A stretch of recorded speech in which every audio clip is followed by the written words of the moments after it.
Selamat datang dalam ibadah Minggu Forsi, Christ-Centered Christian Community Church, Melbourne.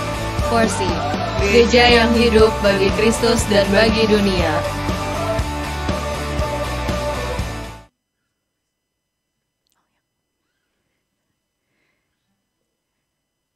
Shalom, selamat pagi Jemaat Forsi yang dikasihi Tuhan. Selamat sore, hari Jemaat yang dikasihi Tuhan. Sungguh bersyukur pada kesempatan ini kita boleh berkumpul bersama di sini untuk sama-sama datang ke gereja. Kita mau menyembah Tuhan, kita mau mendengarkan firman Tuhan.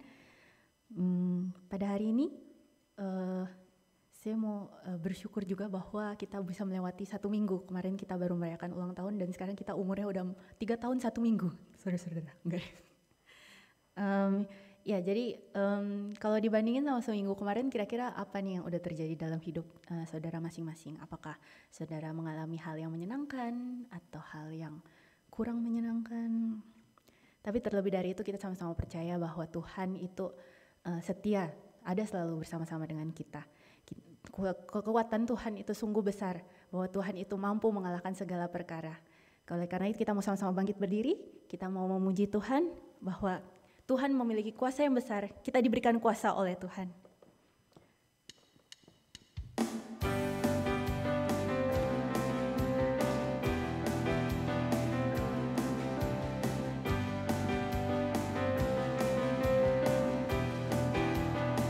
Ku diberi kuasa. Ku diberi kuasa dari Raja Mulia, menaklukkan musuh di bawah kakiku. Ku pakai kuasa dari Raja Mulia. Bila Allah ada bersamaku, siapa jadi lawanku? Sungguh besar, sungguh besar Kau Tuhanku, Engkau perisai hidupku. Ku berdiri dengan iman, iman dalam Yesus Tuhan. Kau yang memberi kemenangan, ku bersorak merayakan. Terpujilah Engkau Raja segala raja. Kita ulang pujiannya dari awal. Ku diberi kuasa dari Raja Mulia.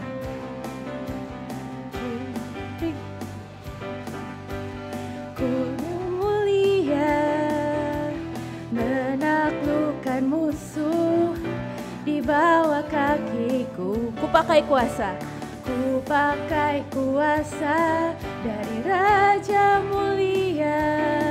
Bila Allah ada bersamaku, siapa jadi lawan? Bila Allah ada bersamaku, siapa jadi lawanku? Sungguh besar, sungguh besar Kau Tuhanku, Engkau perisai hidupku. Ku berdiri dengan iman, iman dalam Yesus Tuhan. Kau yang memberi kemenangan, ku bersorak merayakan. Terpujilah Engkau Raja segala raja. Sungguh besar, sungguh besar Kau Tuhanku, Engkau perisai hidupku. Ku berdiri dengan iman, iman dalam Yesus Tuhan. Kau yang memberi kemenangan, ku bersorak merayakan. Terpujilah Engkau Raja segala raja. Terpujilah, terpujilah Engkau Raja segala raja. Terpujilah Engkau Raja, terpujilah Engkau Raja segala raja.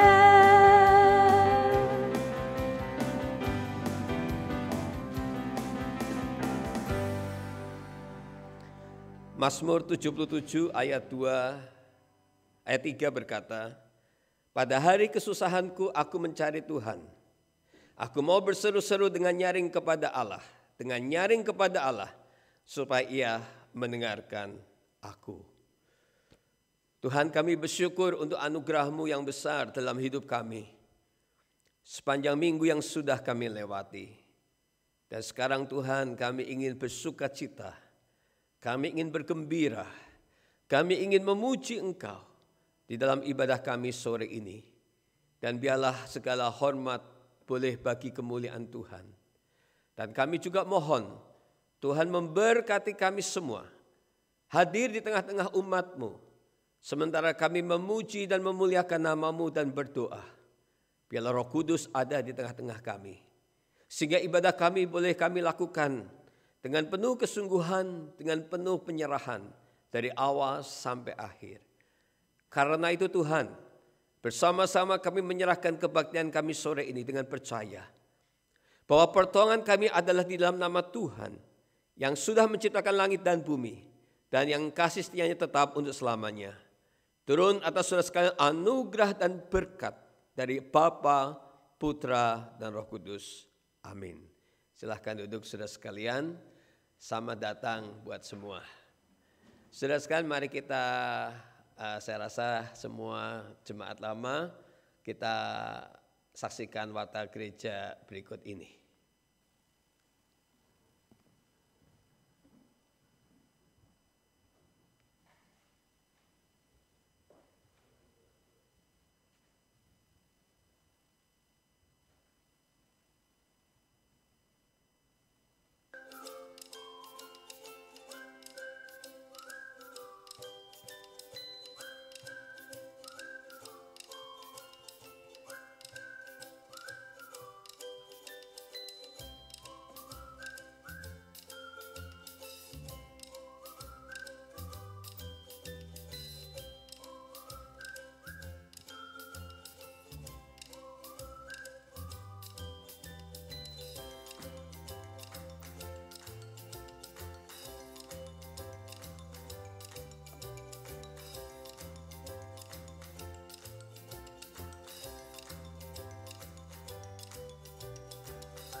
Sebentar lagi kita akan masuk ke dalam firman Tuhan. Mungkin dalam hidup ini kita merasa bahwa ada jatuh bangun dalam perjalanan kita bersama-sama dengan Tuhan. Tapi kita percaya bahwa Tuhan selalu menjaga kita, selalu berserta dengan kita. Dan melalui pujian ini kita sama-sama mau mempersiapkan hati kita mendengarkan firman Tuhan. Kita minta Tuhan supaya menjadikan kita indah dan memuliakan nama Tuhan. Mari kita angkat pujian, jadikan aku indah.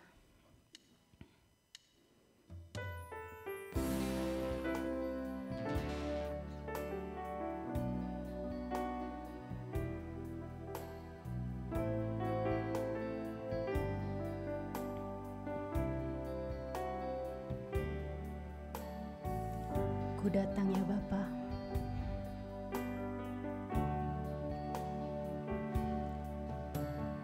Ku datang ya Bapa dalam kerinduan,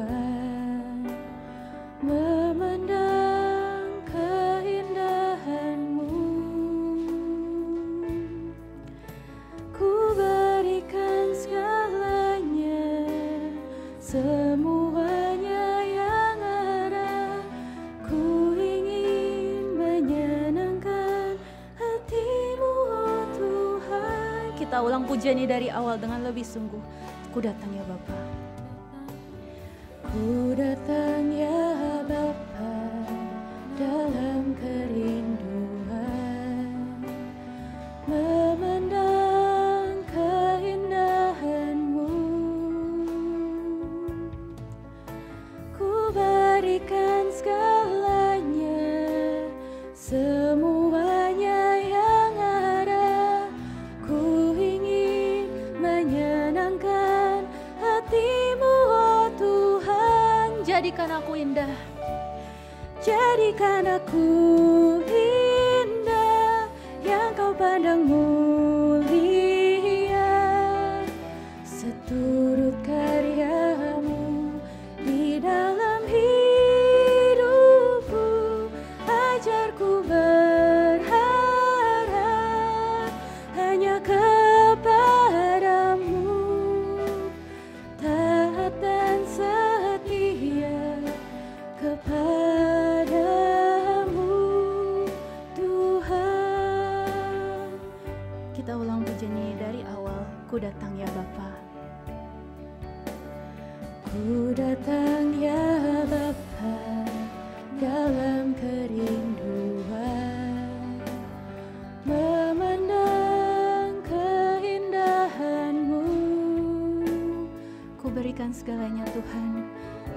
berikan segalanya, semuanya yang ada.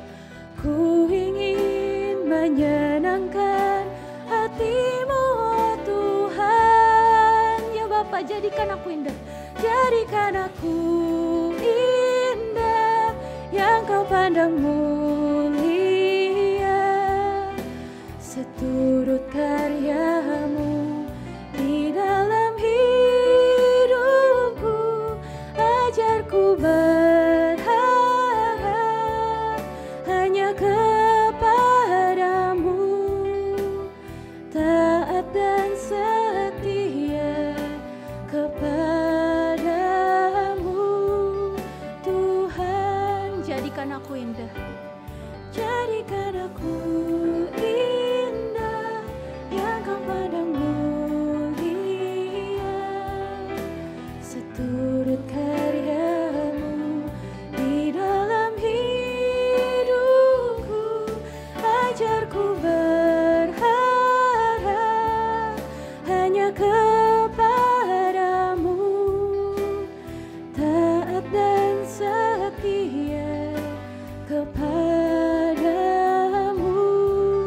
Tuhan. Taat dan setia, taat dan setia kepadamu, Tuhan.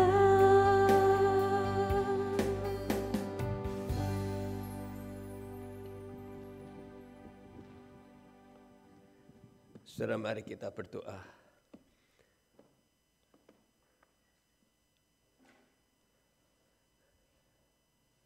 Ya Tuhan Bapa di surga, kami bersyukur karena Tuhan Allah yang hidup, yang memelihara kami, menjaga kami, bahkan yang terutama Allah yang menyelamatkan kami. Kami sekarang duduk bersama-sama ingin mendengarkan firman-Mu. Berbicaralah kepada kami ya Tuhan. Jadikan kami bejana tanah liat yang mudah dibentuk oleh Sang Penjunan, yaitu Tuhan sendiri. Jadikan kami orang-orang yang dengan mudah dibentuk untuk mengikuti karakter Tuhan dan hidup bagi kemuliaan nama-Mu. Terima kasih ya Tuhan. Kami menyerahkan pemberitaan firman Tuhan ini. Biarlah Roh Kudus berbicara kepada kami semua. Hanya di dalam nama Tuhan Yesus kami berdoa. Amin. Shalom Bapak Ibu sekalian. Shalom. Ya, kita mungkin harus lebih jadi dingin lagi ya. Mungkin jadi agak kaku karena udara yang dingin lagi. Sekali lagi, selamat sore, shalom. Shalom, puji Tuhan. Saudara semua baik-baik? Puji Tuhan ya. Mari kita membaca Alkitab dari kitab Yakobus. Saudara, kita bersyukur kita boleh belajar kitab Yakobus secara berurutan dan sekarang kita sudah sampai Yakobus pasal yang ke-5 ya, Yakobus pasal 5.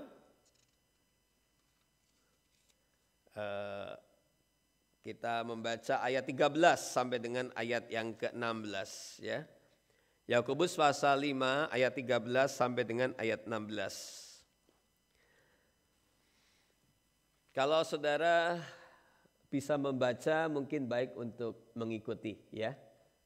Mungkin saya akan membaca ayat 13, Bapak Ibu membaca ayat yang ke-14, kita sahut menyaut sampai dengan ayat yang ke-16. Tidak banyak ya. Ya, saya pikir sudah cukup besar tapi ternyata kurang besar ya. Saya akan membaca ayat 13 terlebih dahulu. Kalau lalu nanti Bapak Ibu ayat 14 kita sahut menyaut. Kalau ada seorang di antara kamu yang menderita, baiklah ia berdoa. Kalau ada seorang yang bergembira, baiklah ia menyanyi.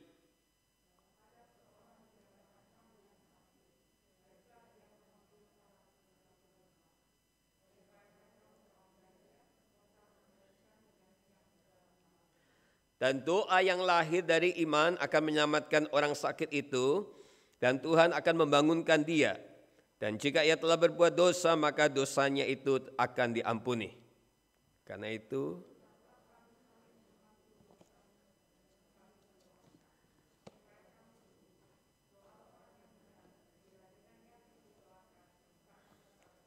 iya, oke. Saudara sekalian, hari ini temanya adalah tentang ini ya, sebentar. Sehari-hari bersama Yesus, bersama Kristus sehari-hari bersama Yesus. Saudara sekalian, kita semua sudah mendekati akhir dari penggalian kitab Yakobus. Ya, saya tidak tahu apakah Bapak Ibu bersyukur tidak jikalau kita ada di satu gereja yang secara bertanggung jawab menggali Alkitab sepasal demi sepasal hingga selesai. Saudara sekalian, untuk mengingatkan kita kembali bahwa surat Yakobus ini kan ditulis oleh saudara, tanda petik saudara tirinya Tuhan Yesus. Kalau saudara membaca surat Yakobus, di dalam Yakobus 1 ayat 1 dikatakan, salam dari Yakobus, hamba dan Tuhan Yesus Kristus kepada ke-12 suku di perantauan. Ke-12 suku di perantauan. Saudara sekalian, kitab Yakobus ini ketika berbicara 12 suku di perantauan, maka pertanyaannya 12 suku ini melambangkan siapa saja saudara sekalian. Ternyata kalau kita menyelidiki dalam kitab Yakobus, 12 suku ini berbicara tentang orang-orang Kristen, termasuk saudara dan saya yang sudah percaya. Dan dikatakan orang-orang 12 suku di dalam perantauan. Perantauan berbicara tentang juga konteks dunia secara luas. Memang pada waktu itu diberikan kepada orang-orang Yahudi yang termasuk sebagai bagian dari 12 suku. Karena itu kitab Yakobus banyak sekali bicara tentang hal-hal istiadat orang Yahudi juga. Tetapi untuk konsep jangka panjangnya atau untuk berita panjangnya kitab Yakobus ditujukan juga buat saudara dan saya yang juga adalah Israel rohani. Jadi saudara, kitab Yakobus ini memang secara khusus ditujukan buat saudara dan saya. Apalagi berbicara soal perantauan. Saudara selalu harus ingat dunia di mana kita hidup hari ini bukanlah rumah kita. Ini adalah tempat pembuangan kita. Nanti kita akan pergi ke satu tempat yang kekal yaitu di surga. Saudara sekalian, Yakobus juga mengingatkan bahwa walaupun kita diselamatkan oleh anugerah Allah, namun perbuatan-perbuatan baik kita, perbuatan-perbuatan yang berdasarkan iman itu akan menjadikan iman kita itu menjadi sempurna, atau pengertian sempurna di sini yang dimaksudkan bukan sempurna tanpa cacat, tanpa celah, tanpa dosa. Tetapi yang dimaksudkan sempurna di sini adalah wholeness atau integrity. Dalam bahasa Ibrani tamim, dalam bahasa Yunani telois. Jadi saudara jangan berpikir bahwa kita harus sempurna seperti barang tanpa cacat. Saudara, siapa yang bisa seperti itu? Tetapi jikalau kita menjadi orang-orang yang sudah berintegritas, itu yang Tuhan inginkan. Jangan antara kata dan perbuatan berbeda. Ya. Jadi sekali lagi saudara sekalian, singkirkan pikiran bahwa Anda dan saya harus sempurna seperti Tuhan yang tidak bercacat, tidak bercela. Takutnya kalau saudara berpikir seperti itu, akhirnya kita menjadi orang satu. Itu mah jauh dari kita. Lalu saudara menjadi orang yang mudah putus asa. Ya sudahlah, kalau Tuhan mau selamatkan saya, ya selamatkan saya. Kalau tidak, ya tidak. Itu konsep yang salah. Atau sebaliknya yang kedua, saudara menjadi orang yang akhirnya menggebu-gebu mengejar kesempurnaan, sehingga akhirnya saudara menjadi pribadi yang aneh di dalam dunia. Ya, saudara tidak mau bergaul dengan masyarakat dan lain sebagainya. Karena saudara mengejar kesempurnaan. Seperti siapa? Misalnya seperti orang-orang dari bidat-bidat agama Kristen yang misalnya nggak boleh ini, nggak boleh itu dan sebagainya. Jadi saudara sekarang kita bersyukur kepada Tuhan karena Tuhan memanggil kita menjadi orang-orang Kristen yang wholeness, yang berintegritas. Antara kata dan perbuatan kita itu ya seia sekata. Tuhan, kita bersyukur karena Tuhan memanggil kita dan Tuhan menolong kita dengan kuasa Roh Kudus-Nya menjadi pribadi-pribadi yang dewasa. Itu arti kata lain dari integrity atau wholeness. Jadi kalau sampai di sini susah apa enggak saudara sekalian? Harusnya tidak susah. Saya kira setiap orang juga ingin menjadi orang dewasa. Dan kalau saudara sudah dewasa, saudara juga ingin menjadi pribadi yang lebih dewasa. Ya, enggak ada orang dewasa yang mau masih kekanak-kanakan. Dan saya kira bukan merupakan sesuatu kesulitan untuk kita sampai ke situ. Nah, karena itu saudara sekalian, kitab Yakobus walaupun tidak banyak bicara doktrin, tapi kitab Yakobus ingin menekankan the wholeness faith, iman yang utuh. Antara iman yang diyakini dengan apa yang dia kerjakan itu ya dan amin. Ya, jangan mulutnya mengaku Yesus adalah Tuhan tapi tindakannya tidak sama. Jangan mulutnya berkata percaya Tuhan tetapi dalam praktek kesehariannya dia tidak ada kepercayaan dalam hal apapun kepada Tuhan. Nah saudara sekalian, contoh-contoh perbuatan Kristiani sebagai wujud iman kita ini sudah diutarakan sejak awal di dalam kitab Yakobus. Bahwa perbuatan-perbuatan kita itu adalah wujud dari iman itu sudah diutarakan sejak awal. Misalnya, bagaimana orang Kristen di tengah-tengah penderitaan, wujud tindakan kita apa? Kita enggak hanya bisa berkata saya percaya Tuhan, saya percaya Tuhan. Bagaimana saudara dan saya di tengah penderitaan, wujudnya itu apa? Dan itu sudah ada di sini. Demikian juga dalam kitab Yakobus mulai dari pasal kedua bicara tentang bagaimana wujud iman di dalam keseharian orang Kristen. Wujud iman di tengah tekanan ekonomi dan sosial. Bagaimana sikap kita terhadap orang kaya, sikap kita terhadap orang miskin. Ini wujud iman saudara sekalian. Bagaimana juga kitab Yakobus mengajarkan kita wujud iman di dalam menghadapi godaan. Bagaimana wujud iman kita ketika menghadapi godaan. Bagaimana wujud iman kita menghadapi ketidakpastian hari esok. Kitab Yakobus berkata, Anda yang hari ini dan besok berkata, aku mau ke kota ini, ke kota itu untuk berdagang dan lain sebagainya. Padahal kamu tidak tahu akan hari esok. Bagaimana tindakan kita terhadap sesuatu yang kita tidak pasti. Jadi saudara sekalian, jikalau diringkas di sini maka Yakobus mengajak kita untuk ayo memberi komitmen hidup yang sepenuhnya kepada Tuhan. Ya. Iman yang dewasa adalah iman yang berkomitmen penuh kepada Tuhan. Istilahnya 24/7 ya, 24 jam 7 kali seminggu 365 hari kita berkomitmen kepada Tuhan. Iman seperti itulah yang kitab Yakobus tekankan, bukan iman parsial, iman antara ibadah minggu dengan iman dalam keseharian berbeda, bukan. Saudara sekalian, tetapi Yakobus mengajak saudara dan saya untuk menjadi orang Kristen yang betul-betul antara kata dan perbuatan itu betul-betul terjadi dalam hidup kita. Dan khotbah hari ini saudara sekalian menjadi sebuah ringkasan dari semua itu.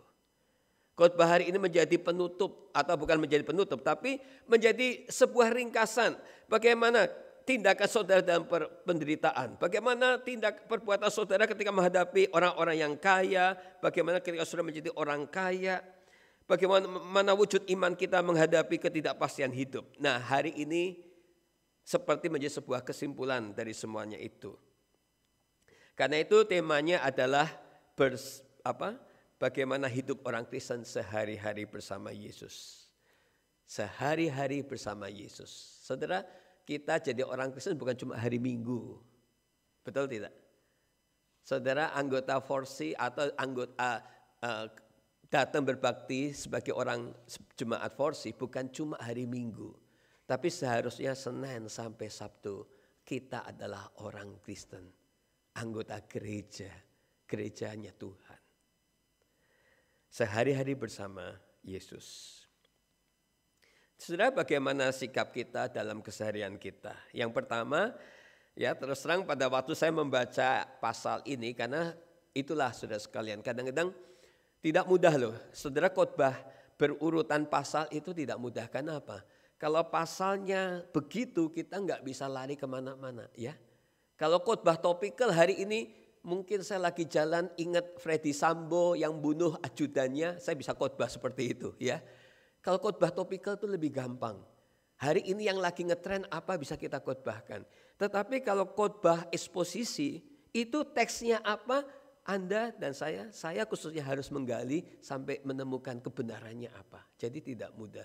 Nah, waktu saya membaca ayat ini, Clarissa bertanya, ini arahnya mau kemana? Sampai hari Jumat kemarin saya juga nggak tahu ini arahnya kemana ya. Tapi puji Tuhan, Roh Kudus berbicara sehingga pada waktu kita menggali kita menemukan beberapa kebenaran ya. Tema kita hari ini yaitu sehari-hari bersama Kristus. Saudara sekalian, bagaimana hidup orang Kristen sehari-hari? Yang pertama, saudara sekalian, hidup orang Kristen sehari-hari adalah berdoalah di tengah kesusahan. Ayat 13a dikatakan begini. 13a. Jikalau ada seorang di antara kamu yang menderita, baiklah ia berdoa. Sampai di situ dulu. Kalau ada di antara kamu yang menderita, baiklah ia berdoa. Saudara, kalau kita perhatikan 4 ayat ini dimulai dengan doa, diakhiri dengan doa. Kalau kita cermati dalam perikop yang singkat ini penuh dengan kata doa, doa, doa, doa. Yakobus memulai pesannya kepada kita, kalau ada seorang di antara kamu yang menderita, baiklah ia berdoa. Saudara sekalian, apa yang disampaikan Yakobus di sini tentu berbeda dengan kenyataan atau apa yang diperbuat banyak orang di dalam dunia ini ketika mereka menghadapi penderitaan. Saudara lihat orang-orang pada waktu mereka menghadapi kesusahan, bukannya datang berdoa, banyak orang-orang di dunia ini melakukan hal-hal yang berbeda. Ya. Nah, di sini Yakobus memberi penekanan yang berbeda. Kalau kamu susah, berdoa. Saudara, hari ini di Indonesia, saudara perhatikan ada berita yang menghebohkan ya. Saudara tahu beritanya apa? Ini kisahnya benar apa salah nomor 2. Yaitu kepala divisi propamnya polisi itu menembak ajudannya karena katanya dia dengar istrinya selingkuh atau dilukai ajudan itu melakukan pelecehan seksual. Saking marahnya dia panggil ajudan itu dan dia tembak. Lagi susah, bukan berdoa, dia angkat senjata, dia tembak orang ajudannya itu. Dan sampai hari ini sudah 1 bulan, peristiwanya begitu menghebohkan tanah air. Saudara sekalian, Yakobus memberi peringatan yang berbeda dengan apa yang dilakukan banyak orang di dunia. Kalau kamu susah, berdoalah. Saudara, kalau Anda lagi sedih, lagi susah, apa yang saudara kerjakan? Apa yang disampaikan di sini tentu berbeda dengan kenyataan yang sehari-hari sering kita jumpai di tengah masyarakat. Nah, yang dimaksudkan penderitaan yang di sini, saudara sekalian, bukan hanya soal menderita karena iman. Karena melayani Tuhan, karena memberitakan Injil, bukan hanya itu. Tetapi yang disebut dengan penderitaan di sini adalah yang disebut sebagai bad luck atau bad day atau ketidakberuntungan. Itu yang disebut dengan penderitaan. Saudara lihat di sini ya. Saudara sekalian perhatikan di layar ya. Ini bahasa Ibraninya adalah kakopateo. Ini yang disebut sebagai penderitaan. Dalam ayat 13, kalau ada seorang di antara kamu yang menderita, ini menggunakan kakopateo. Nah, kakopateo ini terdiri dari 2 kata, kakos yaitu buruk. Kalau bagus apa? Ini sedikit belajar bahasa Yunani. Kalau baik apa? Kalau buruk kakos, kalau baik apa? Kalos, ya. Itu ada mobil Renault itu pakai nama kalos ya. Nah, dikatakan paco atau paco ini menderita. Jadi yang disebut dengan menderita itu kalau dia mengalami hal-hal buruk di dalam hidupnya. Ya itu apa? Ketidakberuntungan. Orang sini bilang bad luck, bad day. Kalau saudara berjumpa dengan teman di sini mau berpisah, saudara ngomong apa? Have a good one. Have a good day. Ya, good day gitu ya. Maksudnya supaya kamu beruntung. Tetapi sering dalam hidup kita mengalami banyak ketidakberuntungan. Berapa banyak dari kita, berapa sering pada saat kita menghadapi ketidakberuntungan, kita berdoa. Tapi berapa juga banyak dari kita ketika menghadapi ketidakberuntungan, kita tidak berdoa. Tapi justru semakin tertekan, mengalami keputusasaan, kekecewaan, marah kepada Tuhan. Waktu dia merasa hidupnya tidak seberuntung orang lain, bukannya berdoa, tapi malah bertanya kepada Tuhan. Malah mempersalahkan Tuhan. Malah seolah-olah berpikir Tuhan itu tidak adil dalam hidupnya. Saudara sekalian, Yakobus berkata, itu cara orang dunia. Dan kita sebagai anak-anak Tuhan pada waktu kita menghadapi kesusahan, berdoalah. Berapa banyak hari ini saudara-saudara yang sedang menghadapi kesusahan. Sikap orang Kristen adalah berdoa. Iman yang sejati, iman yang benar pada waktu kita menghadapi kesulitan hidup. Saya mengajak saudara berdoa. Seorang ahli sejarah, saudara sekalian, bernama Eusebius dalam buku tentang sejarah gereja atau judulnya The Church History. Eusebius ini hidup pada abad ke-4, abad ke-5 gitu saudara sekalian.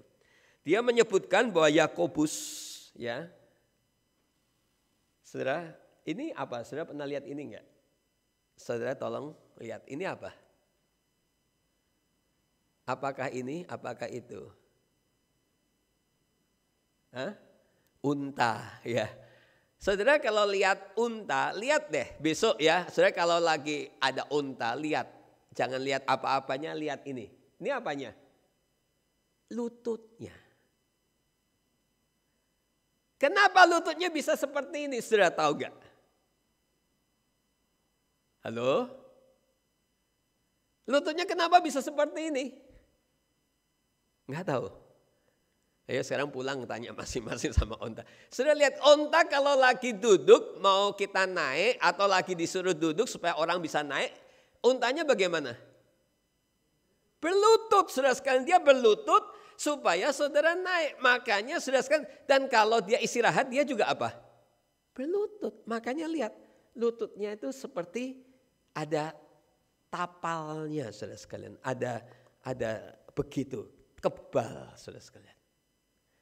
Nah, Eusebius mengatakan begini, waktu dia mencoba menggambarkan siapa Yakobus penulis surat ini, dia menulis begini, Yakobus ini biasa memasuki bait Allah sendirian, memasuki rumah Tuhan sendirian, dan orang selalu menemukan Yakobus sedang berlutut, memohon pengampunan bagi orang-orang, sehingga lututnya menjadi sekeras lutut onta. Karena dia terus-menerus berlutut dalam menyembah Tuhan dan berdoa bagi orang-orang asing. Sehingga dalam sejarah gereja Yakobus itu dikenal sebagai seorang hamba Tuhan dengan camel knee. Lututnya itu sekeras lutut onta. Saudara sekalian, apa artinya saudara sekalian? Seperti seorang atlet ya. Saudara, ketika ada seorang atlet, biasanya pada bagian-bagian tertentu akan terjadi pengapalan. Karena apa? Karena dia biasa menggunakan bagian itu. Seperti misalnya kalau saudara main tenis, biasanya jempolnya itu nanti mengapal. Atau misalnya kalau saudara seorang misalnya pelari, biasanya kemudian kakinya itu ada bagian-bagian yang kapal, bawahnya keras.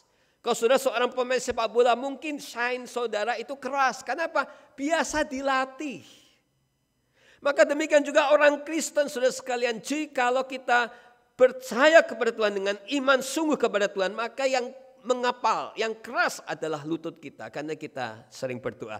Itu adalah bahasa huruf figuratifnya, gambarannya seperti itu. Jadi saudara sekalian, doa menjadi bagian hidup orang percaya. Karena itu kita menerima pesan-pesan Yakobus ini bukan saja karena dia dikenal sebagai man of prayer, tetapi Yakobus bukan juga karena kita menerima tulisan dia karena dia saudara tiri Tuhan Yesus, melainkan kita menerima apa yang Yakobus tulis di dalam kitabnya ini karena dia adalah walk his talk on his knees. dia menjalankan apa yang dia katakan. Yaitu dengan apa? Dengan doa. Saudara, waktu Anda susah, waktu Anda mungkin kehilangan teman hidup, waktu pacarmu pergi, pada waktu mungkin bisnismu tidak lancar, pada waktu kesehatan terganggu. Pertanyaan pertama, apa yang pertama kita lakukan? Pada waktu kita mendengar berita kita mengalami sakit terminal, apa yang pertama kita kerjakan? Pada waktu kita kehilangan teman baik atau pacar kita, apa yang pertama kita kerjakan? Saudara, di sini Yakobus mengatakan, bersama Yesus sehari-hari, yang pertama berdoalah di dalam kesusahan. Sederhana, betul. Tapi pertanyaannya, sudah dikerjakan? Nampaknya simple, tapi pertanyaannya, sungguhkah kita kerjakan? Kalau hari ini kita mengalami bad luck, tidak mengalami keberuntungan, mau rencanakan 10 kegiatan, ternyata hanya bisa jadi 3, jadi 4. Pertanyaannya, saudara berdoa? Kalau saudara tidak mendapatkan apa yang saudara harapkan hari itu, pertanyaannya, kita berdoa? Sepertinya mudah. Kita tahu Tuhan itu maha kuasa, maha penyayang, tapi kita juga enggak berdoa. Jadi saudara sekalian, walaupun nampaknya mudah, kita bersyukur hari ini Yakobus mengingatkan kita kembali. Bersama Yesus sehari-hari, aplikasinya adalah berdoalah di dalam kesusahan. Saudara mungkin mengenal Bruce Lee. Dan saya juga enggak tahu apakah Bruce Lee waktu hidupnya jadi Kristen sungguhan apa enggak. Tapi dari buku ilustrasi yang saya baca, Bruce Lee aktor silat, aktor kungfu Hong Kong, seorang instruktur martial arts, philosopher and filmmaker, dia berkata begini, "Do not pray for an easy life. Pray for the strength to endure a difficult one." Jangan berdoa minta hidup yang gampang. Tapi berdoalah minta kekuatan untuk menghadapi hidup yang mungkin akan sulit. Saya tidak tahu apakah Bruce Lee betul-betul Kristen, percaya Yesus apa tidak. Tapi kalau tulisan ini ditulis dalam sebuah buku komentar yang saya percaya penulisnya bertanggung jawab, mungkin baik juga kita ikutin apa yang dia katakan. Do not pray for an easy life. Pray for the strength to endure a difficult one. Berdoalah untuk mendapat kekuatan jikalau yang sulit itu datang menimpa hidup saudara dan saya. Itu saudara sekalian. Atau juga seorang bernama A.G. Gordon. Dia seorang pendeta baptis dari Amerika. Dia seorang penulis buku dan dia juga seorang pendiri dari Gordon College, Gordon and Conwell Theological Seminary. Sekolah yang sangat menekankan soal preaching. Beberapa teman kita alumni dari sekolah itu. Dia berkata begini, "You can do more than pray after you have prayed. But you cannot do more than pray until you have prayed." Kita bisa melakukan lebih banyak dari apa yang kita doakan setelah kita berdoa. Tetapi kita tidak bisa melakukan yang lebih dari yang kita doakan sampai kita mau datang berdoa. Saudara sekalian, itu rahasia hidup orang percaya. Bersama Yesus sehari-hari bukan sesuatu yang sulit. Di sini melalui Yakobus, saudara tiri Yesus mengingatkan kita, waktu engkau susah, berdoalah. Mazmur 77, Mazmur yang tadi kita baca, ya, mengatakan apa? Saya bacakan ulang. Pada hari kesusahanku, aku mencari Tuhan. Dan dengan nyaring, aku berseru kepada Allah, dan Ia mendengarkan aku. Pada hari kesusahan, aku mencari Tuhan. Ini pemazmur. Saya ingin mengajak Bapak Ibu, katakanlah kita sudah menjadi orang Kristen begitu lama. Tapi mungkin lutut kita belum terlalu keras. Sebagai tanda, mungkin kita belum banyak berdoa. Mulai sekarang lebih banyak berdoa. Ya walaupun tidak harus nanti saudara tunjukkan kepada saya. Atau saya tunjukkan kepada saudara, Pak lututku udah keras ini Pak ya. Ya. Saudara tahu nggak orang Islam kalau sudah ketemu orang yang Islam, biasanya tandanya apa? Dahinya. Dahinya itu ada item-item. Kenapa item-item, saudara tahu nggak? Nggak mandi? Bukan. Kenapa dahinya item-item?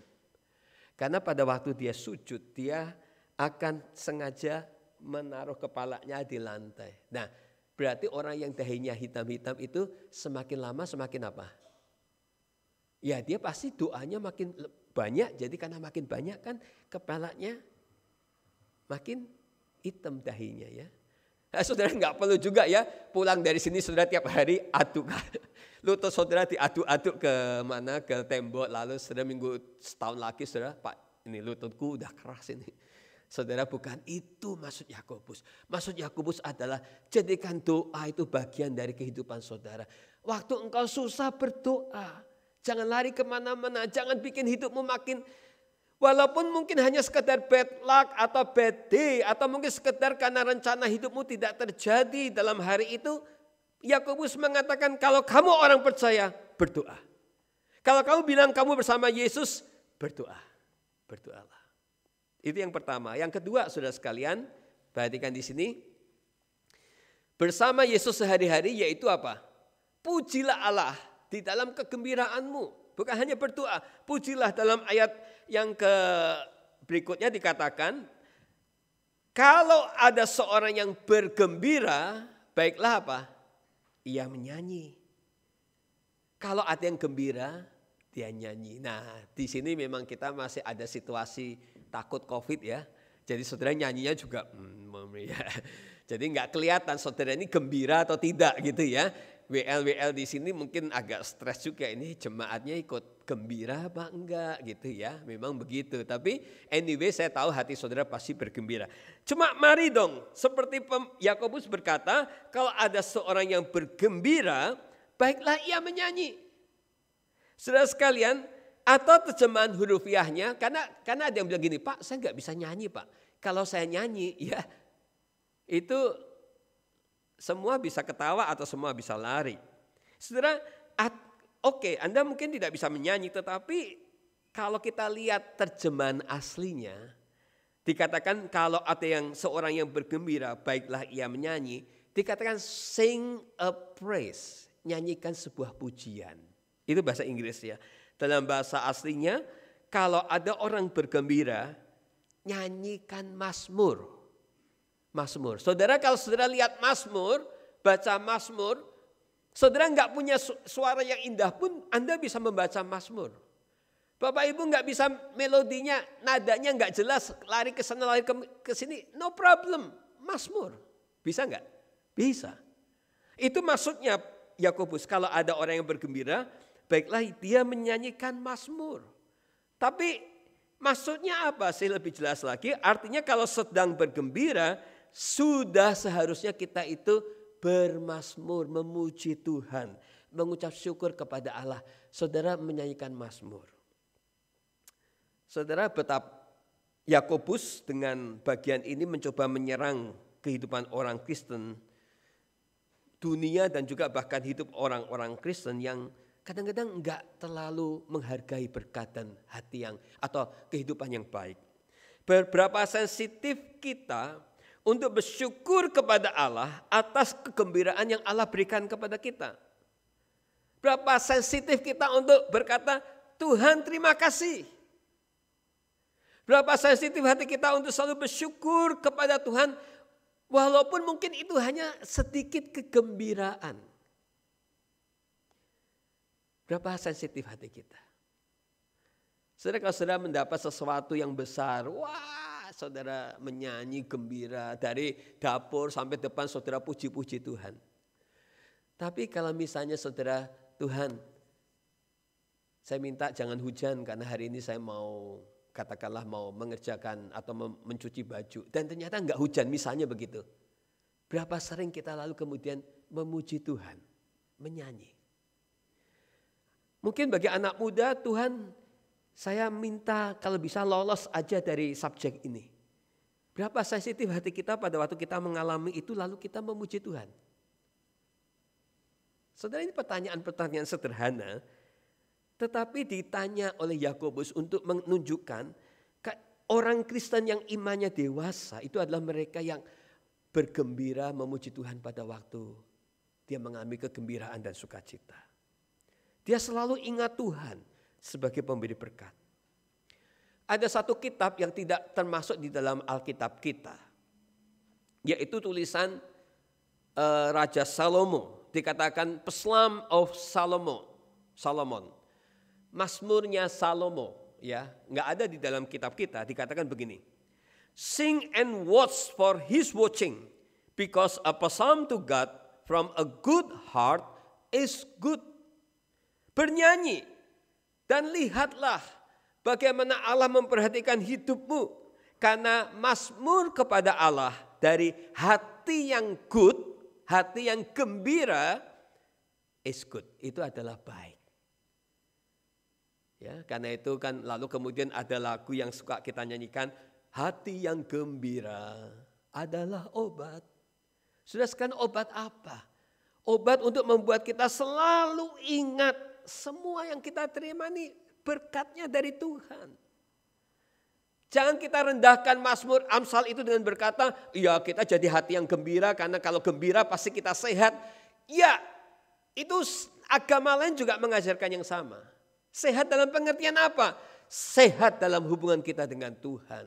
Sehat di dalam ucapan syukur kita kepada Tuhan. Sehingga pada waktu kita bersyukur, bergembira itu, hati kita gembira membuat kita bisa ingat bahwa semua yang kita terima asalnya dari Tuhan. Dan itu membuat hubungan saudara dengan Tuhan itu jadi sehat. Anda jadi orang Kristen yang sehat. Ya.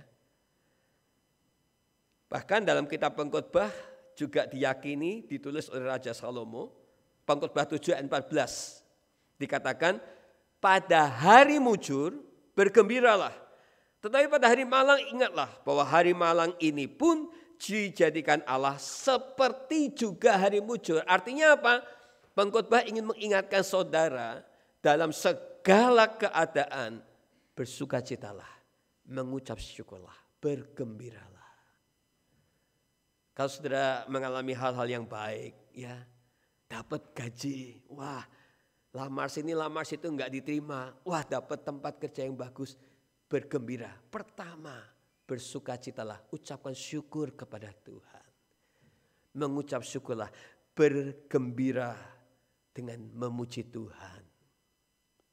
Saudara, dan kegembiraan kita yang terbesar saya kira yang seharusnya selalu menjadi dasar kita bersukacita memuji Tuhan, saya kira adalah soal keselamatan, tidak lain tidak bukan. Karena Yesus telah mau datang ke dalam dunia, bahkan dia memberikan keselamatan buat saudara dan saya kira itu menjadi satu dasar yang utama kita mengucap syukur, kita memuji Tuhan dengan nyanyian-nyanyian mazmur. Kalau saudara tidak pandai menyanyi, ucapkan mazmur, memuji Tuhan. Saudara, kalau saudara pandai menyanyi, bernyanyilah. Saya kira dasar sukacita yang terbesar yang membuat seharusnya kita bergembira adalah kalau saudara dan saya selalu ingat, saya sudah ditebus, sudah diselamatkan oleh Tuhan. Karena itu di dalam Mazmur 98 ayat 1 dikatakan, nyanyikanlah nyanyian baru bagi Tuhan, sebab ia telah melakukan perbuatan-perbuatan ajaib. Keselamatan telah dikerjakan kepadanya oleh tangan kanannya. Nyanyikanlah nyanyian baru bagi Tuhan, karena Tuhan telah melakukan perbuatan-perbuatan ajaib. Inilah dasar kita bergembira, bukan hanya mengalami good day, bukan hanya mengalami good luck, tetapi yang terutama kita bergembira karena Tuhan sudah menebus hidup saudara dan saya. Gembira. Saudara sekalian, itulah kiranya yang menjadi contoh hidup keseharian kita bersama Yesus. Sehari-hari bersama Yesus, tandanya apa? Bergembiralah dan menyanyi dan mengucap syukur. Kalau ada seorang yang bergembira, baiklah ia menyanyi. Baiklah ia menyanyi. Saudara sekalian, mengapa ini penting? Karena sekali lagi di dalam kitab Pengkhotbah, ketika Pengkhotbah berbicara kepada orang muda, ya, bergembiralah dan bersukacitalah. Ikutilah keinginan hatimu, tetapi setelah Tuhan akan membawa kita kepada penghakiman. Saudara sekalian, pengkhotbah mengajar kita untuk bergembira, tetapi gembira yang terbaik adalah selalu mengingat Tuhan sebagai pemberi sukacita dan kegembiraan itu. Jangan menjadi orang Kristen yang take it for granted, ya. Sering kita menjadi anak-anak Tuhan yang take it for granted, ya. Ya, terima berkat, lupa kepada si pemberi berkat. Tapi kalau lagi susah, datangnya doanya panjang-panjang. Tapi begitu ada berkat, kita bisa lupa. Kita sibuk, ya, kita lupa kepada si pemberi berkat. Ya, jangan kita menjadi anak-anak Tuhan yang take it for granted. Asal, ya. Saudara sekalian, saudara mungkin ada satu kalimat lagi yang saya mau sampaikan, yaitu dikatakan, success is getting what you want. Happiness is wanting what you get. Keberhasilan adalah mendapatkan apa yang kamu inginkan. Tetapi kesukacitaan adalah mengharapkan apa yang kamu dapat. Wanting what you get. Ya, mengharapkan apa yang kamu peroleh. Itulah kebahagiaan. Biarlah di dalam hidup kita selalu bersukacita di dalam segala keadaan. Termasuk, ya, sepertinya mudah, Pak. Saya tahu saya selalu bergembira, tapi pertanyaannya, kapan saudara bersukacita memuji Tuhan walaupun untuk $1-2 yang saudara terima sebagai berkat dari Tuhan? Kapan kita bersukacita walaupun untuk nafas pagi yang saudara bisa hirup pada waktu saudara bangun pagi? Kapan saudara dan saya bersukacita untuk hal-hal itu? Mungkin kita sudah lama tidak lakukan. Mari kita lakukan kembali. Itulah arti bersama Yesus sehari-hari. Nah, yang ketiga, saudara sekalian, yang ketiga yaitu, enggak ada. Enggak ada ya. Ketinggalan ya. Oke. Ya, yang ketiga, ketinggalan di sini yaitu carilah Tuhan di dalam ketidakmengertian hidupmu. Ayat 14 sampai 15. Saudara perhatikan ya, tolong saudara lihat. Kalau ada seorang di antara kamu yang sakit, mungkin kepada Alkitabnya aja dibukakan. Kalau ada seorang di antara kamu yang sakit, baiklah ia memanggil para penatua jemaat. Ya, saudara lihat di sini, mari tolong. Di sini dikatakan, kalau ada seorang di antara kamu yang sakit, baiklah ia memanggil para penatua jemaat supaya mendoakan serta mengoleskannya dengan minyak dalam nama Tuhan. Ayat 15. Dan doa yang lahir dari iman akan menyelamatkan orang sakit itu dan Tuhan akan membangunkan dia. Jika ia telah berbuat dosa maka dosanya itu akan diampuni. Ya, saudara sekalian, soal dosa dan sakit itu topiknya luas. Kita akan bahas di dalam topik yang berbeda, tentunya nggak cukup waktunya. Tetapi sekarang kita fokus kepada ayat 14. Kalau ada di antara kamu yang sakit, panggil penatua. Ya, saudara bingung nggak ya? Saya sendiri bingung. Waduh. Ini artinya apa ya? Saya berdoa. Waktu saya sampai pada ayat ini saya bertanya, apa sih yang Alkitab mau bicarakan tentang sakit penyakit, tentang memanggil penatua, ya? Apa? Ya, kalau saudara penatua di gereja ini baca ayat ini jadi takut jadi penatua enggak? Kalau ada di antara kamu yang sakit panggil penatua. Wah. Kalau saudara adalah penatua jemaat di gereja ini, kira-kira ngeri enggak saudara? Pak, jam 1 pagi, Pak saya sakit Pak. Ya, yang pergi harus penatua loh, bukan pendeta loh. Ya, di sini dikatakan kalau ada seorang di antara kamu yang sakit, baiklah ia memanggil para, bukan ke pendeta, para. Nah, saya aman ya. Jadi panggillah penatua gereja ini. Enggak begitu ya. Jadi waktu saya merenungkan ayat ini, apa sih ayat ini mau bicara? Dan ayat ini ada satu-satunya ayat yang sepertinya berbicara, satu-satunya ayat di dalam Alkitab yang berbicara tentang prosedur ketika orang mengalami sakit penyakit ya. Sepertinya begitu ya. Kalau kamu sakit, panggil penatua. Pertanyaannya, apakah hanya bicara soal kalau kamu sakit panggil penatua itu saja prosedurnya? Saudara sekalian, mari kita lihat ada 2 hal yang patut kita perhatikan. Yang pertama memanggil penatua, yang kedua mengoleskan dengan minyak. Saudara sekalian, apa arti 2 hal itu? Langsung orang berkata, Pak, kalau gitu kita harus apa-apa pakai minyak, Pak, gitu ya. Beli mobil supaya laku atau jual mobil supaya laku, ya mobilnya dikasih minyak dulu, Pak, oles minyak. Kita doakan olesi minyak supaya mobilnya laku. Ya bisa begitu juga ya. Tapi saudara sekalian, apa artinya? Satu, ketika seorang, perhatikan, memanggil penatua jemaat untuk berdoa. Pertanyaannya, saudara panggil penatua itu kalau saudara sedang sakit, panggil elders untuk berdoa buat saudara. Syarat apa yang saudara harus punya waktu saudara mau panggil dia? Apa syaratnya? Hah? Iman, betul. Lah kalau saudara nggak punya iman, ngapain panggil elders? Maka ayat 15 berkata, doa yang lahir dari iman. Buat apa kita panggil penatua kalau di dalam diri kita sendiri nggak punya iman, nggak punya keyakinan bahwa kuasa Allah itu akan bekerja menolong kita melalui para elders. Betul? Buat apa saudara panggil elders kalau saudara mau didoakan? Kamu sakit apa? Sakit punggung mau didoakan? Nggak usah deh, Pak, saya sudah nggak perlu didoakan. Ngapain juga? Mau didoakan nggak? Bisa sembuh? Iya ya, Pak, tapi saya nggak yakin Tuhan bisa kerjakan. Ya buat apa juga? Jadi saudara sekalian, ini yang pertama. Dan yang kedua, ketika seseorang memanggil para penatua untuk berdoa, maka di dalam hatinya harus ada apa? Kerelaan untuk mendengar suara Tuhan yang mungkin disampaikan melalui para penatua. Karena sering pada waktu kita sakit, pikiran kita itu enggak jernih. Sering kita pada waktu sakit kita tidak bisa mengambil keputusan dengan tenang. Pada waktu kita sakit kita kalut, saudara, apalagi kita mendengar penyakit terminal. Kita mendengar berita buruk tentang hidup kita menjadi tidak tenang, saudara sekalian. Kita sulit mengambil keputusan yang jernih. Itu sebabnya pada waktu kita memanggil penatua untuk datang, kita harus punya kerelaan untuk mendengar suara Tuhan.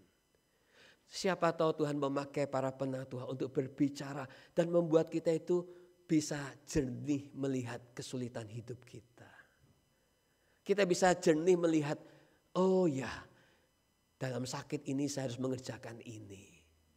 Penatua bisa dipakai Tuhan, gembala bisa dipakai Tuhan untuk menyampaikan itu. Betul tidak? Kita bisa, karena itu harus ada kerelaan buat kita untuk, kalau nanti Tuhan bicara lewat penatua, lewat orang yang mendoakan saya harus bersedia belajar mendengar. Berapa banyak orang pada waktu menghadapi kesulitan, sakit penyakit, mendapat berita, mengalami penyakit terminal, mengalami kesusahan hidup dalam bisnis dan sebagainya. Pikirannya kan kalut. Pikirannya enggak jernih. Semua cara diambil. Semua minum ini ya minum ya. Ujung-ujungnya sembuh enggak? Ya enggak sembuh. Kacau, saudara sekalian. Ini loh bagus, kita beli. Ini loh bagus, kita beli. Saudara, mungkin dengan penatua datang, penatua bisa dipakai Tuhan untuk berbicara. Jadi ketika ada saudara minta penatua, seseorang berdoa buat saudara, harus ada kerelaan untuk mendengar suara Tuhan juga lewat mereka. Yang ketiga, apa kaitannya dengan mengoleskan minyak sekarang, saudara sekalian? Saudara, memang walaupun pada zaman itu tentu tingkat kepandaian orang di dalam pengobatan tidak secanggih zaman sekarang, ya. Zaman sekarang begitu banyak penemuan dalam dunia medis, dalam dunia pharmaceutical, dalam dunia obat-obatan. Semua penyakit sepertinya ada obatnya, ya. Kecuali COVID, ya. Nggak sembuh-sembuh ya. Kita disuntik 4 kali, ini sudah harus booster ke-4 kali, nanti booster ke-5, ke-6, nggak tahu sampai kapan itu ya. Lama-lama kita bukan mati karena COVID bisa-bisa ya. Coba tiap hari, tiap tahun disuntikin ya. Saudara sekalian, tapi begini ya. Saudara ingat nggak zaman dulu, zaman nenek moyang kita, bukan nenek moyang lah, mama papa kita. Digigit nyamuk pakai apa? Minyak tawon. Keseleo, minyak tawon. Ya, hampir semua, ya, pokoknya ya namanya juga dunia medis belum secanggih zaman sekarang. Jadi tidak bisa dipungkiri pada zaman itu ada tradisi pengobatan yaitu berupa menggunakan minyak. Ya, memang itu. Ingat, apalagi zaman itu belum semaju zaman sekarang. Oleskan dengan minyak.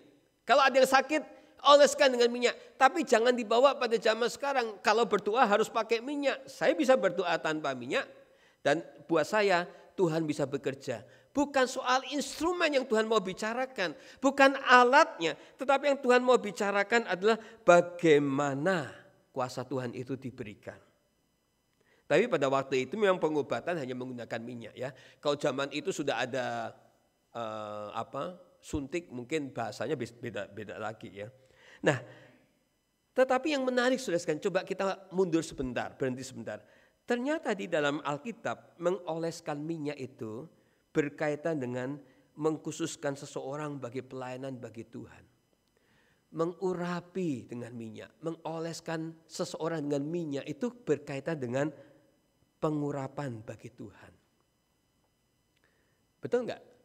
Ternyata minyak itu di dalam Alkitab punya kaitan di dalam soal bagaimana orang itu diurapi atau dikhususkan bagi pelayanan Tuhan. Di dalam Roma 4 saudara sekalian, ayat yang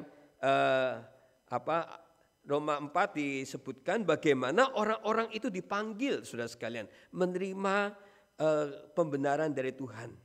Nah, saudara sekalian, di sini Alkitab banyak bicara bagaimana ketika minyak itu dioleskan berkaitan dengan mengkhususkan seseorang bagi pelayanan Tuhan. Ya, dalam Roma 4 ayat 5 dikatakan ayat ke-15 mungkin ya. Oke, mungkin ayatnya salah, tetapi di situ dikatakan tentang bagaimana orang-orang yang dikhususkan bagi pelayanan Tuhan. Jadi mengoleskan minyak kepada orang sakit saudara sekalian itu juga merupakan tindakan simbolis yang memiliki banyak makna. Selain untuk kesembuhan orang itu, tetapi juga supaya orang itu dikhususkan atau mengikuti bagaimana pimpinan Tuhan.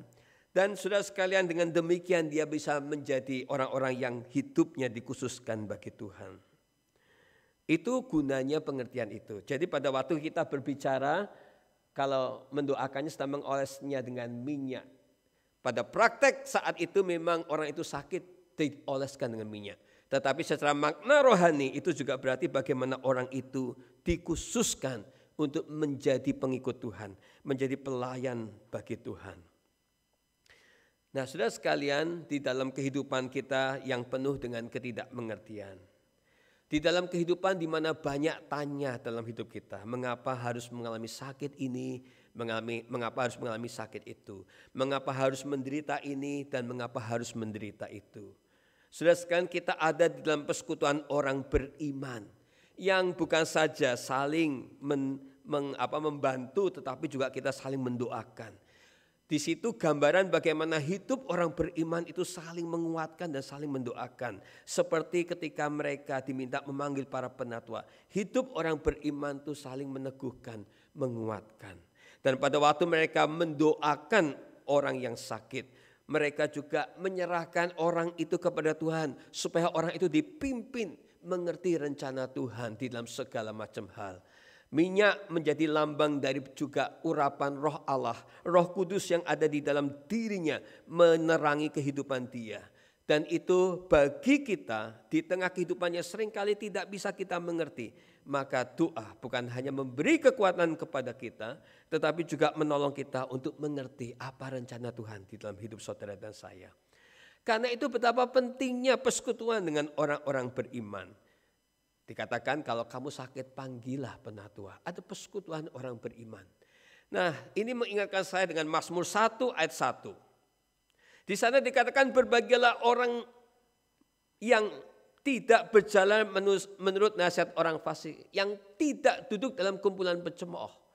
Orang yang berbahagia adalah orang yang tidak duduk dalam kumpulan pencemooh. Karena apa?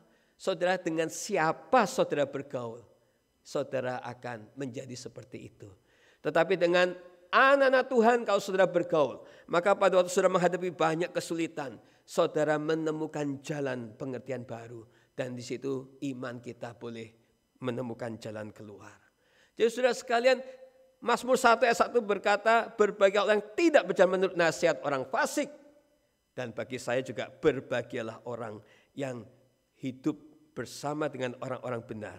Karena dengan demikian kita belajar bersama-sama. Kita mendapatkan nasihat bersama-sama. Seperti tadi dikatakan, kalau ada para penatua datang mendoakan, maka ada satu kerelaan dasar. Yang pertama adalah kemauan kita mendengarkan pesan-pesan Tuhan lewat mereka. Itulah gunanya gereja. Kita saling menguatkan. Kita belajar menjadi orang Kristen dewasa dengan hidup bersama di dalam persekutuan orang beriman. Charles Swindoll dalam bukunya The Mystery of God's Will memberikan kepada kita beberapa pengertian. Ya, God leads us through His written word. Tuhan itu memimpin kita melalui firman-Nya yang tertulis, yaitu firman Tuhan, Alkitab. God leads us through the inner prompting of the Holy Spirit. Tuhan itu memimpin kita melalui suara Roh Kudus yang ada di dalam hati saudara. Ya, ada suara hati nurani yang selalu akan memimpin saudara. Yang ketiga, God leads us through the counsel of wise, qualified, trustworthy people. Tuhan akan memimpin saudara melalui orang-orang Kristen yang qualified, yang bisa dipercaya. Siapa dia? Para penatua, orang-orang yang memang sungguh-sungguh hidup bagi Tuhan. Tuhan akan memimpin saudara lewat mereka. Dan yang terakhir, God lead us into His will by giving us an inner assurance of peace. Tuhan akan memimpin saudara dengan cara memimpin, dengan memberikan kepada saudara damai di dalam hati saudara. Dan membuat saudara yakin inilah kehendak Tuhan bagi saudara. Cara Tuhan memimpin kita tentu berbeda-beda. Tetapi Tuhan bisa memimpin lewat firman-Nya, bisa memimpin lewat hati nurani, bisa memimpin juga lewat counsel, nasihat dari orang-orang yang beriman, orang-orang yang qualified, orang-orang yang trustworthy. Dan itulah gunanya gereja. Karena itu pemazmur berkata, berbahagialah orang yang tidak duduk dalam kumpulan pencemooh. Karena apa yang kita dapatkan dari mereka, nothing. Tetapi bagi kita yang duduk bersama orang-orang yang takut akan Tuhan, di situ kita mendapatkan jalan keluar. Dan Roh Kudus akan memimpin hidup saudara. Di tengah kebingungan mengapa banyak hal yang terjadi dalam hidup saudara, maka di situ pimpinan Tuhan akan menjadi sangat nyata. Saudara, bersama Yesus sehari-hari tidaklah terlalu sulit. Jangan kita pikirkan sesuatu yang besar-besar. Tapi 3 hal yang simpel ini, tapi kadang-kadang kita juga tidak sungguh-sungguh kerjakan. Yang pertama, berdoalah ketika saudara susah. Yang kedua, bergembiralah, memuji Tuhan pada waktu Anda bersuka cita. Pujilah Tuhan. Dalam hal-hal yang kecil sekalipun, jangan anggap itu take it for granted. Bersuka cita, pujilah Tuhan. Dan yang ketiga, yang terakhir, carilah Tuhan. Carilah Tuhan di dalam ketidakmengertian hidup saudara. Melalui anggota seiman di gereja. Dan melalui penyerahan hidup saudara kepada pimpinan Roh Kudus. Jangan kita mengandalkan pikiran kita. Carilah Tuhan. Dia akan memimpin hidup saudara dan saya. Kiranya Tuhan menolong saudara dan saya supaya sehari-hari kita selalu bisa bersama dengan Tuhan. Mari kita berdoa. Tuhan, kami bersyukur kepadamu karena Tuhan mengajar kami sesuatu yang simple tetapi yang selama ini mungkin sudah kami sering lupakan. Tuhan, karena itu Tuhan beri kami dorongan untuk mau lebih rajin berdoa. Memang Tuhan, banyak orang dengan mudah berkata, ya kalau saya susah saya pasti berdoa. Ya kalau itu sesuatu yang besar. Tetapi kadang-kadang dalam masalah-masalah kecil yang kami anggap beban hidup yang kecil, kami kadang-kadang anggap remeh. Kami pikir kami bisa mengatasi itu. Semakin kami berusaha maka yang terjadi, semakin beban itu menumpuk dan membuat kami under pressure. Dan akhirnya tidak ada sukacita di hati kami. Tuhan, kami mau selalu ingat kepada Tuhan. Dalam keseharian kami mau berdoa. Dalam keseharian kami mau memuji Tuhan. Kami tidak mau take it for granted untuk sukacita yang kami punya, yang kami peroleh. Walaupun itu kesannya sepele, walaupun itu kesannya sehari-hari memang kami selalu alami.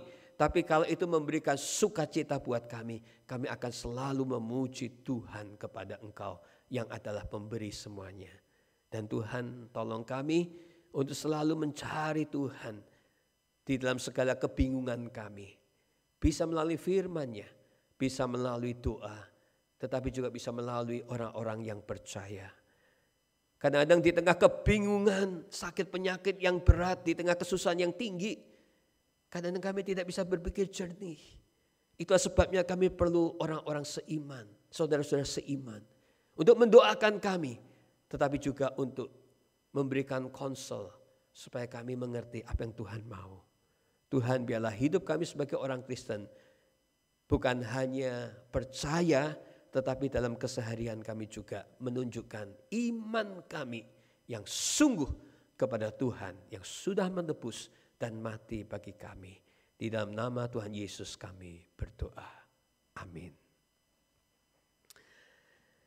Saudara, karena seperti firman Tuhan yang sudah kita dengar, kita diberikan kesempatan untuk bersyukur kepada Tuhan. Kita diberi kesempatan untuk bersukacita atas kebaikan Tuhan dalam hidup kita. Saya percaya sepanjang minggu terlalu banyak berkat yang Tuhan sudah berikan buat saudara dan saya. Karena itu kita siapkan persembahan kita. Bagi saudara yang akan memberi bisa masukkan dalam kantong persembahan di belakang. Atau saudara mentransfer secara online kepada rekening bank kita. Saudara sekalian, saya akan membacakan ayat di dalam firman Tuhan di dalam Filipi 4 ayat yang ke-12, 11 sampai dengan 12. Ku katakan ini bukanlah karena kekurangan, sebab aku telah belajar mencukupkan diri dalam segala keadaan. Aku tahu apa itu kekurangan dan aku tahu apa itu kelimpahan. Dalam segala hal dan dalam segala perkara tidak ada sesuatu yang merupakan rahasia bagiku, baik dalam hal kenyang maupun dalam hal kelaparan, baik dalam hal kelimpahan maupun dalam segala kekurangan. Segala perkara dapat kutanggung di dalam Dia yang memberi kekuatan kepadaku.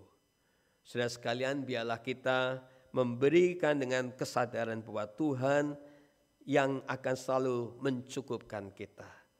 Di dalam segala kelimpahan maupun juga dalam kekurangan, Tuhan akan memberi kita pertolongan dan kekuatan. Mari kita berdoa. Tuhan, sekali lagi kami datang kepadamu, kami menaikkan persembahan kami. Kami bersyukur sepanjang 3 tahun lebih 1 minggu, gerejamu dipelihara Tuhan. Kami tahu artinya bagaimana kami kurang, bagaimana kami lebih. Tetapi di dalam semuanya itu satu hal yang sangat kami tahu adalah Tuhan selalu memelihara gerejamu. Engkau tidak pernah tinggalkan kami. Engkau mencukupkan segala keperluan kami. Dari hari pertama gereja ini mulai hingga hari ini, berkat Tuhan tidak pernah berhenti. Tuhan berkati setiap tangan-tangan yang sudah memberkati, memberikan ucapan syukur. Lipat kali gandakan berkat-Mu bagi mereka. Dan biarlah mereka bukan hanya, atau kami bukan hanya mempersembahkan uang kami, tetapi biarlah kami punya kerinduan mempersembahkan hidup kami kepada Tuhan. Karena Tuhan sudah terlebih dahulu memberi yang terbaik, yaitu anak-Mu yang tunggal bagi kami semua. Hanya di dalam nama Tuhan Yesus kami berdoa dan mengucap syukur. Amin. Selamat memberi, saudara sekalian.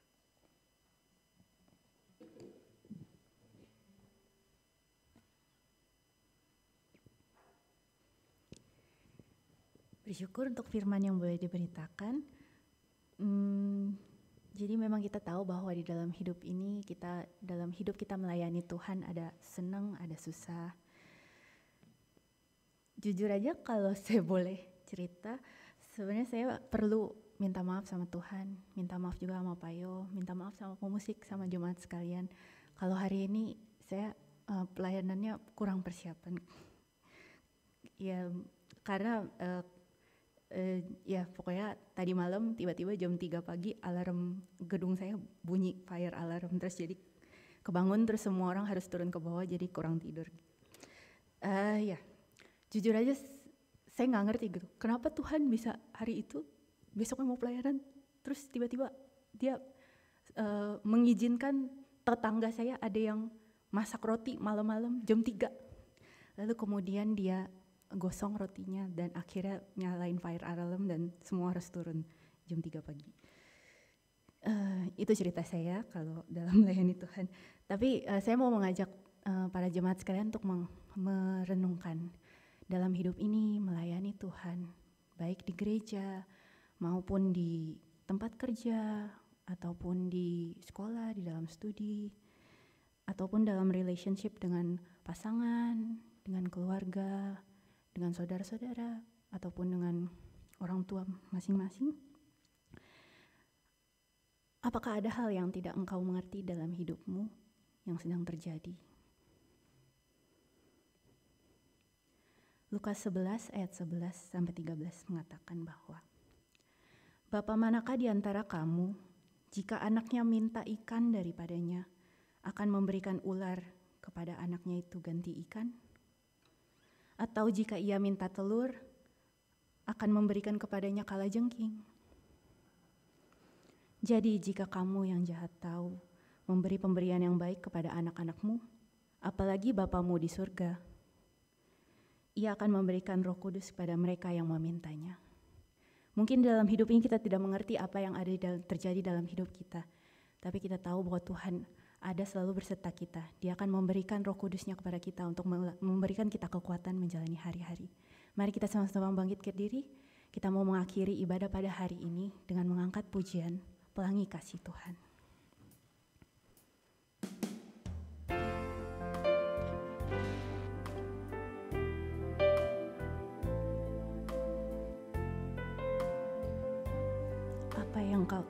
Apa yang kau alami kini?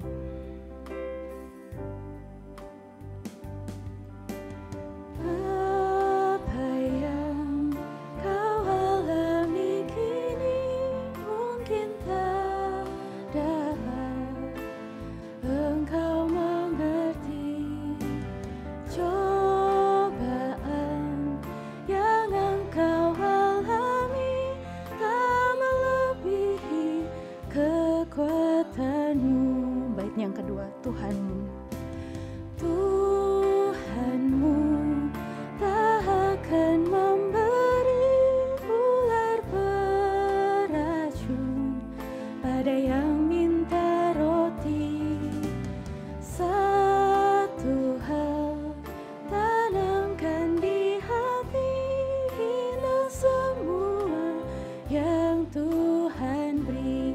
Tangan Tuhan, tangan Tuhan sedang merendah suatu karya yang agung mulia. Saatnya kan tiba nanti, kau lihat pelangi kasih-Nya. Kita ulang pujian ini dari awal. Apa yang kau alami kini? Apa yang kau alami kini mungkin tak dapat engkau mengerti. Cobaan yang engkau alami tak melebihi kekuatanmu. Tangan Tuhan, tangan Tuhan sedang merendah suatu karya yang agung mulia. Saatnya kan tiba nanti, kau lihat pelangi kasih-Nya. Tangan Tuhan, tangan Tuhan sedang merendah suatu karya yang agung mulia. Saatnya kan tiba nanti, kau lihat pelangi kasih-Nya. Saatnya kan tiba.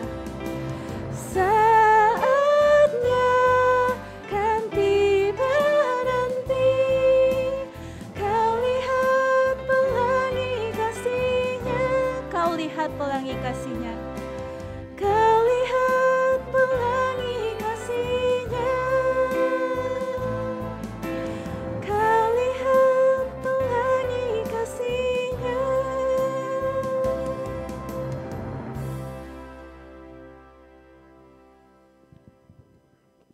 Bapa di surga, kami saat ini berdoa bagi saudara kami, khususnya yang sedang menghadapi kesusahan fisik, sakit penyakit. Kami mengingat untuk Tante Yuyu, Tuhan kiranya Engkau jamah dia. Tuhan tahu bagaimana menyembuhkan dia. Kami percaya Tuhan Engkau beri kekuatan dan juga kepandaian para dokter untuk menyembuhkan Tante Yuyu. Kami juga berdoa untuk orang tua mama dari Emily. Tuhan kiranya Engkau yang menjamah, beri kesembuhan, dan kami percaya Tuhan akan menyatakan kesembuhan itu melalui dokter, melalui obat-obatan. Kami percaya doa dengan iman sungguh besar kuasanya. Kami juga berdoa Tuhan buat saudara kami yang lain. Mungkin itu anak kami, mungkin itu siapapun juga yang sedang menghadapi sakit Tuhan. Tuhan kiranya Engkau yang berikan kuasa-Mu, nyatakan kuasa-Mu Tuhan buat mereka. Kami saat ini Tuhan juga berdoa buat segala pergumulan, khususnya Pak Ari dan Ibu Christine. Tuhan kiranya akan pelihara selalu saudara kami yang bersama-sama melayani sejak awal. Dimanapun Tuhan Engkau akan menempatkan dia, Tuhan terus memberkati dia, memberkati mereka. Dan kami juga menyerahkan bangsa Indonesia. Tuhan tidak lama lagi akan merayakan HUT kemerdekaan pada tanggal 17 Agustus mendatang. Tuhan tolong, Tuhan berkati, supaya pemimpin masa depan adalah orang-orang yang seperti Bapak Presiden Joko Widodo, hatinya bersih dan memiliki kesungguhan untuk melayani bukan untuk dilayani. Tuhan kiranya Engkau memberkati tahun depan, kalau tahun pemilu terjadi, biarlah semuanya berjalan dengan lancar. Kami ingin negara kami makin hari makin maju dan menjadi berkat bukan hanya untuk Indonesia, tapi untuk dunia di sekitarnya. Kami juga berdoa bagi Australia, Tuhan tolong berkati bangsa dan negara kami juga. Khususnya Tuhan supaya masa depan Australia boleh makin hari makin cerah dan banyak industri-industri baru yang bisa dikembangkan dan Australia menjadi negara yang memberikan kemakmuran lebih lagi buat rakyat dan penduduknya. Kami juga berdoa buat orang tua dan jemaat Tuhan yang sedang mencari visa. Tuhan Engkau tolong, Engkau berkati. Tuhan kami bersyukur beberapa orang tua student juga sudah datang. Dan kami juga terus berdoa supaya mereka dan jemaat yang sedang mengurus visa baik untuk PR maupun untuk student yang akan melanjutkan studi, Tuhan kiranya semua boleh mendapatkan kelancaran. Kami mohon ini Tuhan di dalam nama Tuhan Yesus. Karena kami tahu Tuhan manusia hanya bisa berusaha. Karena itu kami hanya menitipkan masa depan kami kepada Tuhan. Tuhan kami menyerahkan hidup kami semuanya. Dan kami juga bersyukur untuk student-student yang beberapa hari lalu sudah diwisuda. Seperti Nathan, seperti juga teman-teman yang lain Tuhan yang kami kenal. Tuhan Kau kiranya berkati. Supaya masa depan mereka lebih baik, lebih indah. Dan mereka menjadi alat untuk memuliakan nama-Mu juga. Terima kasih Bapa, kami menyerahkan perjalanan hidup kami selanjutnya di minggu yang baru. Apapun yang terjadi kami percaya Engkau selalu memberikan yang terbaik bagi kami. Inilah doa sembahyang kami yang kami naikkannya di dalam nama Tuhan Yesus. Saudara sekalian, bukalah hati dan terimalah berkat. Kiranya anugerah damai sejahtera dari Allah Bapa, cinta kasih-Nya yang abadi dari Yesus Kristus, persekutuan yang tidak pernah putus-putusnya dari Allah Roh Kudus, menyertai hidup saudara sekarang bahkan sampai selama-lamanya. Sepanjang jalan Tuhan memberkati saudara. Amin. Mari kita memuji Tuhan. Terima kasih Yesus. Terima kasih Yesus. Beri syukur hanya bagimu, ya Allahku. Tuhanku, terima kasih Yesus, terima kasih Yesus. Ku beri syukur hanya bagimu, ku beri syukur hanya bagimu, ku beri syukur hanya bagimu. Terima kasih Yesus.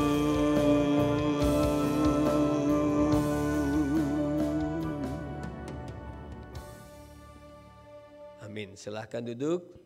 Saat teduh, Tuhan memberkati kita. Selamat hari Minggu buat semua.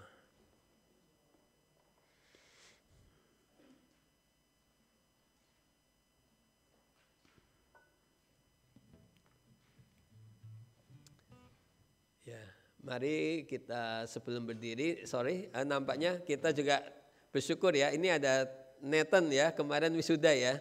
Ya, Nathan boleh berdiri. Ya, kita tepuk tangan buat Nathan yang sudah wisuda.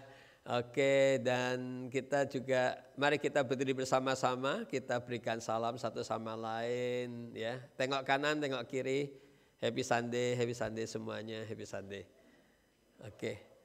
Juga, lupa, silakan duduk sebentar. Selamat datang juga buat Pak Budi dan Ibu Ina. Ya, mereka orang tua dari Nathan dan Tania yang datang untuk wisuda. Dan Pak Budi dan Ibu Ina juga orang yang pertama pada hari pertama gereja kita mulai bersama-sama juga berbakti di sini ya. Ini sudah 3 tahun mereka bisa datang kembali ke Melbourne, puji Tuhan. Selamat datang Bapak dan Ibu, Tuhan memberkati. Oke.